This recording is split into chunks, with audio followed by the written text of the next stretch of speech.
Hello बच्चों, good morning. Class 8 Hindi व्याकरण में आपके चैप्टर नंबर 4 सर्वनाम। क्या है? सर्वनाम। चलो आइए हम सर्वनाम पढ़ते हैं।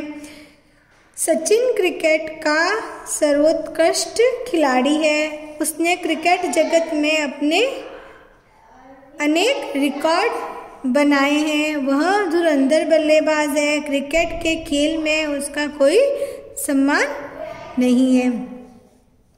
तो यहाँ पे क्या है? सचिन क्या है? पहले क्या है? सचिन शब्द जो आया है क्या है? सचिन शब्द जो है संज्ञा है। क्या है? संज्ञा है। उसके बाद में यहाँ पर बार बार संज्ञा के स्थान पर किन शब्दों का प्रयोग किया गया है? उसने, वह, उसका। यह शब्द जिसका प्रयोग किया गया है वह क्या है? संज्ञा के स्थान पर किया गया है। क्या है? संज्ञा के स्थान पर प्रयोग किया है। उसने, वह, उसका। उसने क्रिकेट जगत में अनेक रिकॉर्ड बनाए। यानी कि यहाँ पर बार बार संज्ञा का नाम न लिखकर संज्ञा के स्थान पर जिन शब्दों का प्रयोग किया है वह क्या है? सर्वनाम शब्द। क्या है? सर्वनाम शब्द, जो कि हम पढ़ रहे हैं। ठीक है, तो आइए हम सर्वनाम की परिभाषा देखते हैं। संज्ञा के स्थान पर प्रयोग किए जाने वाले शब्दों को सर्वनाम कहते हैं। जैसे कि आपने यहाँ पे देखा था, यह है संज्ञा। संज्ञा के स्थान पर जिन शब्दों का प्रयोग किया है वह है सर्वनाम। क्या कहते हैं? सर्वनाम। यहाँ पे कुछ शब्दों के उदाहरण भी दे रखे हैं आपके, जैसे कि वह, तुम, मैं, आप, जो, कोई, कुछ, कौन और भी है। सर्वनाम शब्द जो है हमारे जो लेखन को क्या बनाता है? सुंदर बनाता है, सुगठित, रोचक और संक्षिप्त बनाने में हमारे लिए सहायक बनते हैं। क्या? सर्वनाम शब्द। ठीक है, अब है सर्वनाम शब्दों के भेद। क्या पढ़ेंगे? सर्वनाम शब्दों के भेद। हमने अभी पढ़ी है सर्वनाम की परिभाषा, जो कि आपको भी याद करनी है। ठीक है, अब देखते हैं सर्वनाम शब्दों के भेद, जो कि 6 प्रकार के। कितने हैं? 6। सर्वनाम शब्दों के कितने हैं? भेद है 6। पुरुषवाचक, निश्चयवाचक, अनिश्चयवाचक, प्रश्नवाचक, संबंधवाचक और निजवाचक। कितने हुए? 6 सर्वनाम है। अब ये है सर्वनाम शब्दों के भेद। 6 प्रकार के हैं। पुरुषवाचक, निजवाचक, निश्चयवाचक, अनिश्चयवाचक, प्रश्नवाचक और संबंधवाचक। यह है सर्वनाम शब्दों के 6 प्रकार। ठीक है, तो हम एक एक पॉइंट को, एक एक भेद को अलग अलग करके पढ़ेंगे। ठीक है, तो सबसे पहले हम पढ़ेंगे पुरुषवाचक सर्वनाम। कौन सा पढ़ेंगे? पुरुषवाचक सर्वनाम। ठीक है, यहाँ पे देखो पुरुषवाचक सर्वनाम सबसे पहला पॉइंट आपके दे रखा है। बोलने वाले, सुनने वाले या अन्य किसी के लिए सर्वनाम का प्रयोग किया जाता है, वे पुरुषवाचक सर्वनाम कहलाते हैं। क्या कहलाते हैं? पुरुषवाचक सर्वनाम कहलाते हैं। पुरुषवाचक सर्वनाम कहलाते हैं। पुरुषवाचक सर्वनाम में बोलने वाले, सुनने वाले तथा जो वहाँ उपस्थित नहीं है के लिए जिन सर्वनाम शब्दों का प्रयोग किया जाता है उन्हें क्या कहते हैं? पुरुषवाचक सर्वनाम। यानी कि बोलने वाला, सुनने वाला और जो वहाँ पर उपस्थित नहीं है उनके लिए सर्वनाम का प्रयोग किया जाता है। वह क्या है? पुरुषवाचक सर्वनाम। जैसे कि यहाँ पे मैं, हम, तू, तुम, वह, वे, यह आदि क्या है? पुरुषवाचक सर्वनाम। ठीक है, अब पुरुषवाचक सर्वनाम के भी 3 भेद हैं। क्या है? 3 भेद है, जिसमें है उत्तम पुरुष, मध्यम पुरुष और अन्य पुरुष। उत्तम पुरुषवाचक सबसे पहले हम पढ़ेंगे उत्तम पुरुषवाचक, यानी कि बोलने वाला या लिखने वाला जिन सर्वनाम शब्दों का प्रयोग अपने लिए करता है वह क्या है? उत्तम पुरुषवाचक सर्वनाम। क्या है? उत्तम पुरुषवाचक सर्वनाम। इसमें जो है बोलने वाला, लिखने वाला, जो निज जो खुद के जिन सर्वनाम शब्दों का प्रयोग करेगा वह है उत्तम पुरुषवाचक सर्वनाम। जैसे कि मैं, हम। क्या है? मैं, हम। उसके बाद में है आपके, पहले हम देखेंगे उत्तम पुरुषवाचक सर्वनाम के उदाहरण।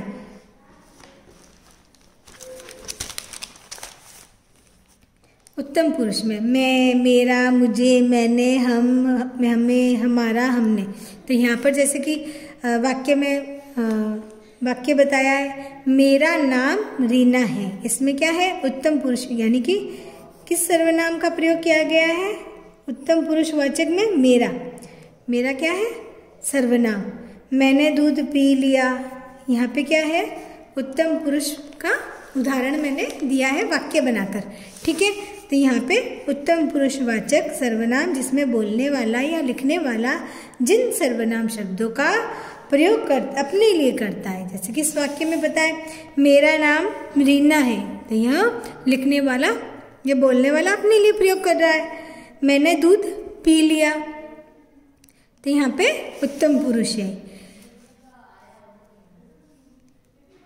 उसके बाद में है मध्यम पुरुष। क्या है? मध्यम पुरुष।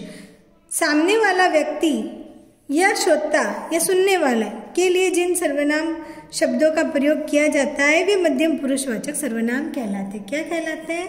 मध्यम पुरुषवाचक सर्वनाम। इसमें क्या होता है? सुनने वाले व्यक्ति के लिए जिन सर्वनाम शब्दों का प्रयोग किया जाता है, क्या किया जाता है? यानी कि सुनने वाले व्यक्ति के लिए जिन सर्वनाम शब्दों का प्रयोग किया जाता है वह क्या है? मध्यम पुरुषवाचक सर्वनाम। यानी कि सामने वाले व्यक्ति के लिए, सुनने वाले के लिए। जैसे कि तू, तुम, तुम्हारा, आप, आपका। तो यह क्या है? मध्यम पुरुषवाचक सर्वनाम। यह पुरुषवाचक के अंदर ही है, जो कि दूसरा पॉइंट है। ठीक है, पुरुषवाचक सर्वनाम का दूसरा भेद। इसमें उदाहरण देखा है, आप कहाँ जा रहे हैं? क्या है? आप। इसमें क्या है? कौन सा सर्वनाम है? आप, यानी कि सुनने वाले के लिए प्रयोग किया गया। तुमने अपना काम कर लिया, तो यह भी जो है मध्यम पुरुषवाचक, यानी कि सुनने वाले के लिए इन सर्वनाम शब्दों का प्रयोग किया जाता है। फिर है अन्य पुरुषवाचक सर्वनाम, यानी कि वक्ता एवं श्रोता के अलावा किसी अन्य तीसरे व्यक्ति के लिए जिन सर्वनाम शब्दों का प्रयोग किया जाता है वे क्या कहलाते हैं? अन्य पुरुषवाचक सर्वनाम कहलाते हैं। जैसे कि वह, वे, यह, उस, उन्हें, उसे, उसने, उसके आदि। ठीक है, यहाँ पे कम दिए गए, यहाँ पे मैंने और भी लिखे हैं अन्य पुरुषवाचक का। वह, वे, यह, ये, उन्हें, उसे, उसने। इसका उदाहरण है, उसे मत पकड़ो, तो यह उसे यानी कि अन्य के लिए प्रयोग किया गया है। वे घर पर नहीं है, तो यह जो है उत्तम पुरुष का उदाहरण है। ठीक है, तो हमने अभी क्या पढ़ा है? पुरुषवाचक सर्वनाम जिसमें बोलने वाले, सुनने वाले तथा जो वहाँ पर उपस्थित नहीं है के लिए प्रयोग किए गए सर्वनाम शब्दों का प्रयोग किया गया है। ठीक है, बोलने वाला उत्तम पुरुष, मध्यम पुरुष जो सुनने वाला होता है, और अन्य पुरुष जो किसी अन्य तीसरे व्यक्ति के लिए प्रयोग किया जाता है। ठीक है, तो पुरुषवाचक सर्वनाम यहाँ हमारे पूरा हो गया है। उसके बाद में हम देखेंगे, उसके बाद में है हमारा पॉइंट है निश्चयवाचक सर्वनाम। क्या है? निश्चयवाचक सर्वनाम। ठीक है, जिन सर्वनाम शब्दों से किसी निश्चित व्यक्ति या वस्तु का बोध होता है। किसका? जिन सर्वनाम शब्दों से किसी निश्चित व्यक्ति या वस्तु का बोध करवाया जाता है, यानी कि पक्का पता होता है कि यही है, ये सर्वनाम शब्द क्या कहलाते हैं? निश्चयवाचक सर्वनाम। जैसे कि यह, वह, यह, वे, ये, क्या है? निश्चयवाचक सर्वनाम। क्या है? निश्चयवाचक सर्वनाम। जैसे कि उदाहरण है, यह सोहन का घर है। यहाँ पर क्या है? यह। क्या है? यह। वह मीनू की बिल्ली है। वे दीपा की मम्मी है। ठीक है, तो ये शब्द क्या है? निश्चयवाचक सर्वनाम। क्या है? निश्चयवाचक। यह, वह, वे निश्चयवाचक सर्वनाम है, क्योंकि ये शब्द जो है दूर और पास की वस्तुओं व व्यक्तियों की ओर संकेत कर रहे हैं। क्या कर रहे हैं? दूर और पास की वस्तुओं की ओर संकेत कर रहे हैं। ऐसे शब्द क्या कहलाते हैं? सर्वनाम जो है निश्चयवाचक सर्वनाम कहे जाते हैं। यानी कि कुछ सर्वनाम जो होते हैं निश्चित व्यक्ति या वस्तु का बोध। क्या है? निश्चित व्यक्ति, यानी कि निश्चय है कि यह सोहन का घर है, वह मीनू की बिल्ली है, तो यह है निश्चयवाचक सर्वनाम। ठीक है, उसके बाद में है अनिश्चयवाचक सर्वनाम। क्या है? अनिश्चयवाचक सर्वनाम। इसमें अनिश्चयवाचक सर्वनाम में जिन सर्वनाम शब्दों से अनिश्चय की स्थिति बनी रहती है। क्या है? अनिश्चय की। सेकेंड पॉइंट में हमने पढ़ा था निश्चयवाचक यानी कि निश्चित। अब इसमें अनिश्चय यानी कि अनिश्चय की स्थिति बनी रहती है। जैसे कि अनिश्चित व्यक्ति या वस्तु का बोध कराते हैं। क्या कहलाते हैं? अनिश्चयवाचक सर्वनाम। यानी कि जो सर्वनाम किसी निश्चित व्यक्ति या वस्तु का बोध नहीं कराते हैं, यानी कि निश्चित व्यक्ति या वस्तु का बोध नहीं कराते हैं, उन्हें अनिश्चयवाचक सर्वनाम कहा जाता है। जैसे कि यहाँ पे जूस में कुछ पड़ा है। क्या पड़ा है? कुछ पड़ा है। अंदर कोई है। किसी ने दरवाजा खटखटाया। तो यहाँ पर कुछ, कोई, किसी, ये शब्द क्या है? निश्चित संज्ञा का बोध नहीं हो रहा है। यानी कि कोई भी आपको पक्का पता नहीं है कि जूस में कुछ पड़ा है, तो आपको अनिश्चय क्या है? आपको पता नहीं है, पक्का पता नहीं है, यानी कि कुछ है बट आपको पता नहीं है, तो जूस में कुछ पड़ा है, तो अनिश्चय स्थिति बनी हुई है, यानी कि अनिश्चय की स्थिति बनी है। अंदर कोई है, किसी ने दरवाजा खटखटाया, बाहर कोई खड़ा है बट आपको पता नहीं है। यहाँ पे स्थिति क्या है? अनिश्चय। तो यहाँ पर अनिश्चयवाचक सर्वनाम कहलाते हैं। ठीक है, यहाँ आपके अनिश्चयवाचक सर्वनाम पूरा हुआ। अब है आपके अगला पॉइंट प्रश्नवाचक सर्वनाम। क्या है? प्रश्नवाचक सर्वनाम। प्रश्नवाचक सर्वनाम में जिन सर्वनाम शब्दों का प्रयोग किसी व्यक्ति या वस्तु के विषय में प्रश्न पूछने के लिए किया जाता है। किसके लिए किया जाता है? प्रश्न पूछने के लिए किया जाता है। जैसे कि नाम से ही पता है, प्रश्नवाचक सर्वनाम वे प्रश्नवाचक सर्वनाम कहलाते हैं। जिन सर्वनाम शब्दों के द्वारा किसी संज्ञा के विषय में प्रश्न का बोध होता है। किसका? प्रश्न का बोध होता है। संज्ञा के विषय में प्रश्न का बोध होता है, वह क्या कहलाता है? प्रश्नवाचक सर्वनाम। प्रश्न पूछने के लिए किया जाता है। ठीक है, सिंपल। जैसे कि कौन, कहाँ, किसे, किसने आदि। ठीक है, इसमें देखें प्रश्नवाचक सर्वनाम जैसे कि बाहर कौन खड़ा है, तो यहाँ पे क्या है? कौन। उसके हाथ में क्या है, तो क्या है? क्या। तो यहाँ पर इन वाक्यों में जो है कौन और क्या क्या है? कौन और क्या क्या है? सर्वनाम प्रश्न पूछने का कार्य कर रहे हैं। क्या कर रहे हैं? प्रश्न पूछने का कार्य कर रहे हैं सर्वनाम जो है। अतः ये शब्द क्या है? प्रश्नवाचक सर्वनाम। इसलिए ये शब्द जो है प्रश्नवाचक सर्वनाम है। उसके बाद में है आपके संबंधवाचक सर्वनाम। क्या है? संबंधवाचक सर्वनाम। जिस सर्वनाम शब्द संबंधवाचक सर्वनाम में जिन सर्वनाम शब्दों का प्रयोग संबंध बताने के लिए किया जाता है। क्या बताने के लिए किया जाता है? संबंध बताने के लिए किया जाता है। वे संबंधवाचक सर्वनाम कहे जाते हैं। जैसा कि जो सर्वनाम वाक्य के दूसरे भाग में आए किसी दूसरे सर्वनाम से संबंध बताते हैं, यानी कि दूसरे सर्वनाम से संबंध बताते हैं, वह संबंधवाचक सर्वनाम कहलाते हैं। जो उदाहरण है यहाँ पे जो, जिसकी, जिसने, जिनका।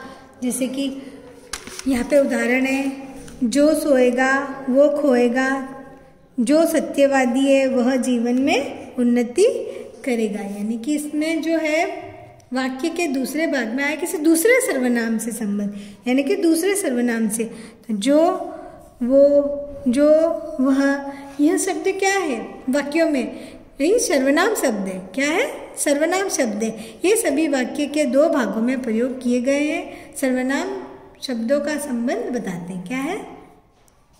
सर्वनाम शब्दों का संबंध। तो यह है संबंधवाचक सर्वनाम। क्या है? संबंधवाचक सर्वनाम, जिन सर्वनाम शब्दों का प्रयोग संबंध बताने के लिए किया जाता है। ठीक है। उसके बाद में आपके लास्ट जो है निजवाचक सर्वनाम। क्या है? निजवाचक सर्वनाम। इसमें क्या है? यानी कि अपन, अपनापन या निजपन का बोध कराने वाले सर्वनाम शब्दों को क्या कहते हैं? सर्वनाम निजवाचक सर्वनाम कहलाते हैं। क्या कहलाते हैं? निजवाचक सर्वनाम। जिसमें जिन सर्वनाम शब्दों का प्रयोग वाक्य के कर्ता के साथ अपनापन बताने के लिए, क्या है? अपनापन बताने के लिए किया जाता है, निजवाचक सर्वनाम कहा जाता है। जिसमें तुम हटो मैं खुद अपना कार्य कर लूंगा। तो यहाँ पे खुद, खुद के लिए आया है। तो निज, तुम स्वयं अपना कार्य करो। क्या है? तुम स्वयं, यहाँ पे स्वयं, खुद और स्वयं शब्द क्या है? निजवाचक। क्या है? निजवाचक सर्वनाम शब्द। ठीक है। तो यहाँ पे निजपन का बोध कराते, क्या है? अपनेपन का। तो यहाँ पे क्या है? सर्वनाम शब्द निजवाचक सर्वनाम शब्द कहलाते हैं। यहाँ पे जैसे कि मैं अपना कार्य स्वयं कर लूंगा। तो यहाँ पे स्वयं शब्द जो होता है खुद के लिए, तो यहाँ पे निजवाचक सर्वनाम शब्द का प्रयोग किया गया है। आप, मैं खुद अपना कार्य कर लूंगा, आप अपना कार्य स्वयं करें। तो यहाँ पे स्वयं यानी कि खुद के लिए। ठीक है। तो यहाँ आपके 6 प्रकार क्या पढ़े हमने? सर्वनाम के 6 प्रकार पढ़े। ठीक है। तो देखते हैं सर्वनाम शब्द जो कि संज्ञा के स्थान पर प्रयोग किए जाने वाले शब्द सर्वनाम शब्द कहलाते हैं, संज्ञा के स्थान पर। और यहाँ पे सर्वनाम शब्दों के भेद हैं: पुरुषवाचक, निश्चयवाचक, अनिश्चयवाचक, प्रश्नवाचक, संबंधवाचक और निजवाचक। ये हमने 6 प्रकार पढ़े थे। और पुरुषवाचक में 3 भेद हमने पढ़े थे: उत्तम पुरुष, मध्यम पुरुष और अन्य पुरुष। ठीक है। उसके बाद में आपके हैं सर्वनाम शब्दों की कारक के अनुसार, यानी कि सर्वनाम शब्दों को कारक के अनुसार सर्वनाम शब्दों की रचना करनी है। किसके अनुसार? कारक के। ठीक है। सर्वनाम शब्दों की रचना कारक, जैसे कि कर्ता मैं है, यहाँ पे मैं उत्तम पुरुष है, तू मध्यम पुरुष है और वह अन्य पुरुष है। तो इनसे हम कारक के अनुसार सर्वनाम शब्दों की रचना करेंगे। से कर्ता कारक, कर्म, करण, संप्रदान, अपादान, संबंध, अधिकरण। जैसे कि कर्ता ने, मैं, मैंने एक वचन में, तो हम, हमने बहुवचन में। कर्म में मुझे, मुझको एक वचन में, यानी कि कर्ता ने कर्म को, करण से, संप्रदान के लिए, अपादान से अलग होने का भाव, और संबंध में है का, के, की, और अधिकरण में मैं पर। तो यहाँ पे इसी के अनुसार एक वचन और बहुवचन में रचना की गई है। किसका? उत्तम पुरुष की। क्या है? उत्तम पुरुष, जो कि हमने पुरुषवाचक सर्वनाम में पढ़ा था। इसमें है करण, यानी कि करण का क्या होता है? से। ठीक है। कारक, तो यहाँ पे मुझसे, हमसे, एक वचन के लिए मुझसे और बहुवचन के लिए हमसे, संप्रदान के लिए यानी कि मेरे लिए, एक वचन हमारे लिए, बहुवचन। यहाँ पे हमारे शब्द बहुवचन में आता है, अपादान से यानी कि मुझसे एक वचन के लिए, और हम से बहुवचन के लिए। संबंध यानी कि मेरा, मेरे, मेरी, हमारा, हमारे, हमारी। अधिकरण यानी कि अधिकरण में क्या आता है, मैं और पर। क्या आता है, मैं और पर।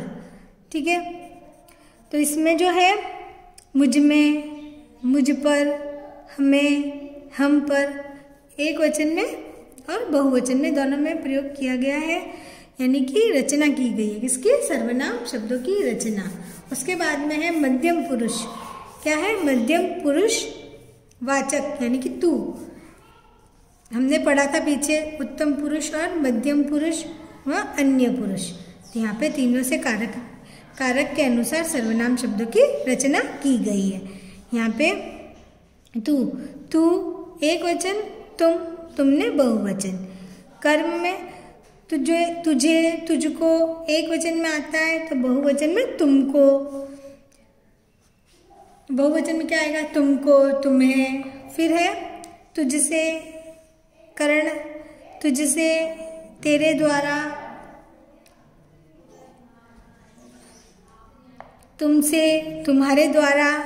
फिर है संप्रदान, तेरे लिए, तुम्हारे लिए, यहाँ पे एक वचन, यहाँ पे बहुवचन के लिए। फिर है तुझसे, तुम्हारे से, अपादान से।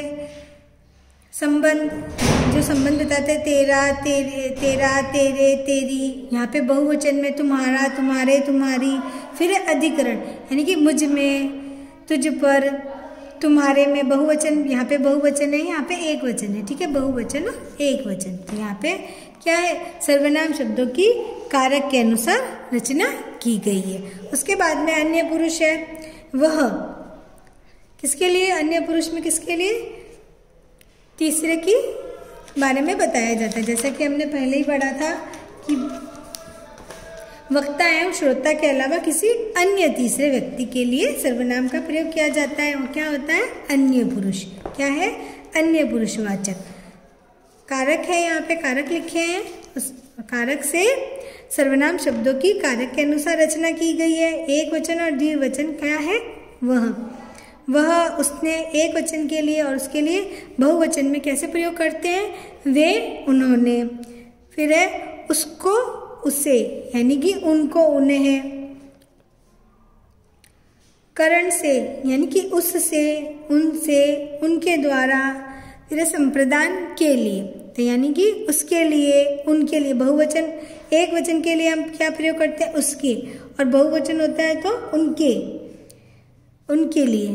अपादान से यानी कि उन, उससे, उनसे, एक वचन के लिए, बहुवचन के लिए, द्विवचन के लिए। ठीक है, यहाँ पे बहुवचन के लिए किया गया है। उसके बाद में संबंध, यहाँ पे बहुवचन होगा। ठीक है, संबंध, उसका, उसकी, उसने, उसके एक वचन के लिए, फिर बहुवचन के लिए उनका, उनकी, उनके। उसके बाद में अधिकरण, में व पर यानी कि उसमें, उस पर, उसमें, उन पर। तो यहाँ है अन्य पुरुष से जो है रचना की गई है, कारक के अनुसार सर्वनाम शब्दों की रचना। और इसी के साथ हम नीचे लिखे, यह, इसने, कोई, किसी, कौन, किसने, जो, जिसने। यह सब जो सर्वनाम शब्द की रूप की रचना आप इसी प्रकार से कर सकते हैं। ठीक है, आप सबके कारक के अनुसार सर्वनाम शब्दों की रचना की जा सकती है, एक वचन में और बहुवचन में। ठीक है, यह हमने पढ़ा सर्वनाम शब्द, जो कि पूरा हो गया। इसका अभ्यास कार्य हम अगले वीडियो में करेंगे। आज इतना ही। आपको सर्वनाम शब्द, सर्वनाम की परिभाषा और सर्वनाम के भेद याद करने हैं। ठीक है, थैंक यू बच्चों।